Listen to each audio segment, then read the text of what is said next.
Okay, thanks for taking some time to join us on the Uncomfortable Thrill podcast. Coming up today, I'll be joined by my co-hosts Emerson, Lucas and Pang, who will help me with my anthropological exploration into the forces that drive the construction of mountain bike trails, with such great insights as... Sometimes you can go hours without even realising where time's gone when you're just like swinging a pick and slapping dirt.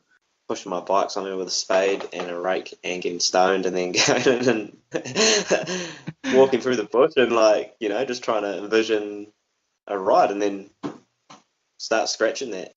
Having that absolute fear and then having to push through it. There's definitely some sort of a joy in that. I don't know, it's kind of sadistic almost. But first, a word from our sponsor. This episode of The Uncomfortable Thrill is brought to you by Vertigo Bikes, located at 4 Beacon Street in Queenstown. If you're ever down there, just head on in to get all your bike hire needs sorted out. Also, mention the code word Stalingrad and receive a 10% discount on any apparel.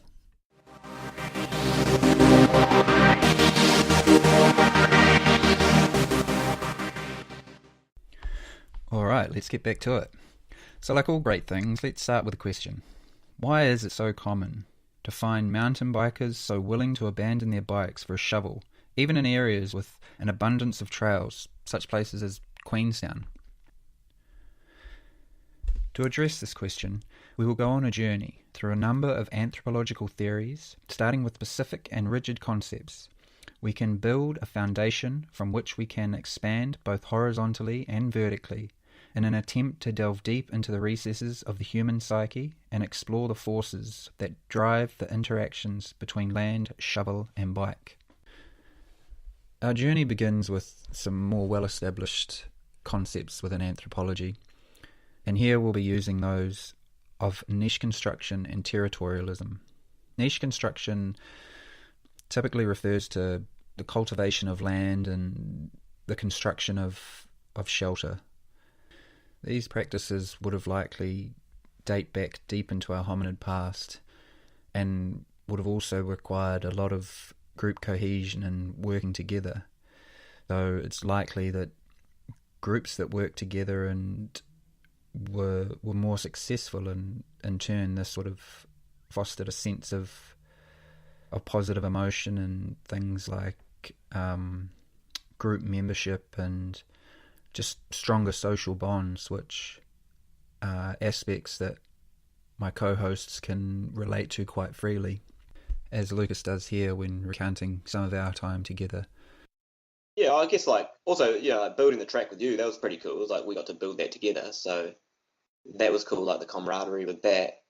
And then also, obviously, when people started riding it and started being stoked on it a little bit, that's definitely cool. Pang has also had similar experiences to this. Back then, everyone made time to get together once or twice a week to go digging and trail building, so it was a good time. It was really social. You catch up, you take a few beers with you, and you just talk shit the whole time. And it's great times. I'm sure you've experienced as well. It's just a really good time that you can just really catch up with your mates as well while you sort of put some graft in, bouncing ideas off each other.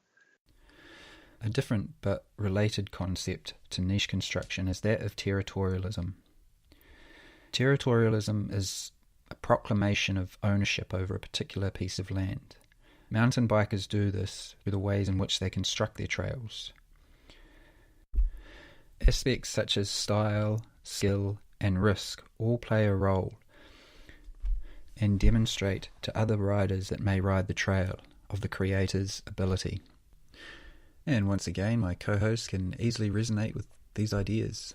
I think that when I look back now, I'm kind of I helped build that track. It's like my own little mark, And so when people ride it, it's I don't know, it's like your own signature before you left. We're going now, but you guys, when you ride that track, that was our track. But you did right, I guess. It is all probably quite primeval when you dig down into it, because you're just you want to claim your bit of land and leave your mark on it and say, this is mine, I did this. And building on from these concepts, we may delve deeper and look at how and why people come together to volunteer their time and energy, not only in the construction of mountain bike trails, but in many aspects of mountain biking lifestyle. The best suited concept for this is that of communities of practice. Communities of practice is now quite a very broad theory, but predominantly it deals with how people come together when they're around a shared interest. This can be seen very extensively throughout the mountain biking communities, and many of the experiences of both Pang and Emerson in Queenstown really highlight this, and the ways that Pang and his mates came together in the early days to essentially form what they called an alliance ties in with this theory to a remarkable degree, as it does with Emerson in building projects he's involved in that are more formalised and organised. That it has a deeper root of a social bonding in it, and it kind of expands on the concept of niche construction. Niche construction is quite a definitive concept with definitive actions that sort of see those processes played out, whereas community practices can involve things that don't involve physical labour at all. And both Pang and Emerson have experienced this to a large degree in either setting up races such as the Funduro or larger events such as Magazafest. They've both experienced a coming together of people that aren't just sort of building a jump that they want to huck. It's volunteering, doing simple things as directing spectators or doing water runs to keep the jumps wet. They're jobs that aren't necessarily particularly glorious, but it's about participating as a member of that community. But I think it would be best if they put it into some of their own words. We had a little band, we had like a little group.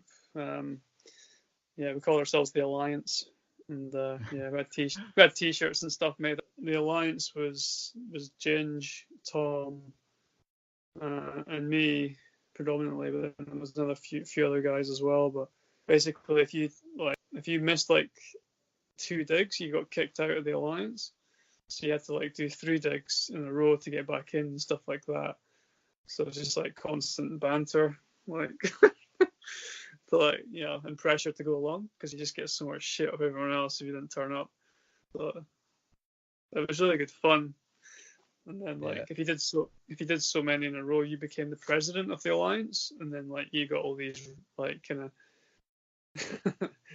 of privileges and kind of things.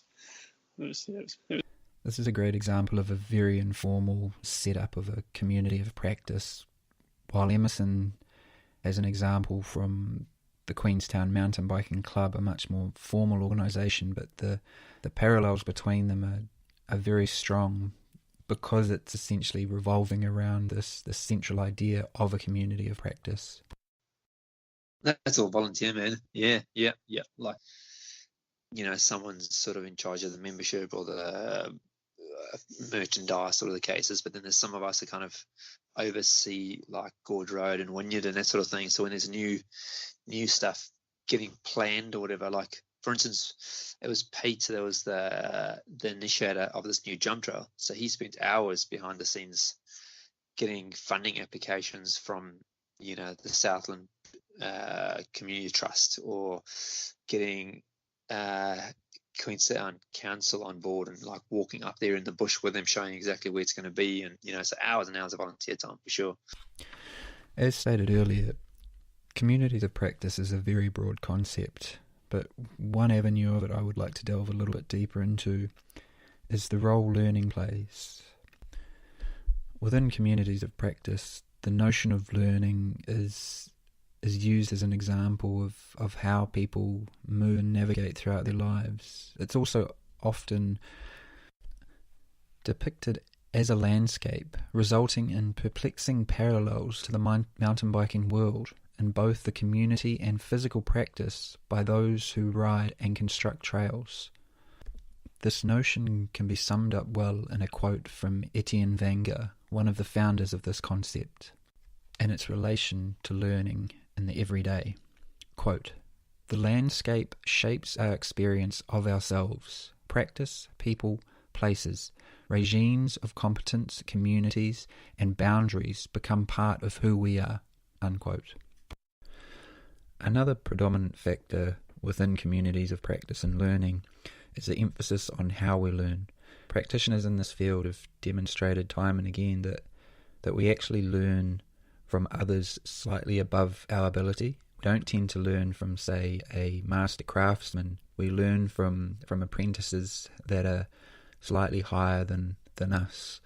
That's how we adapt and gain our skills.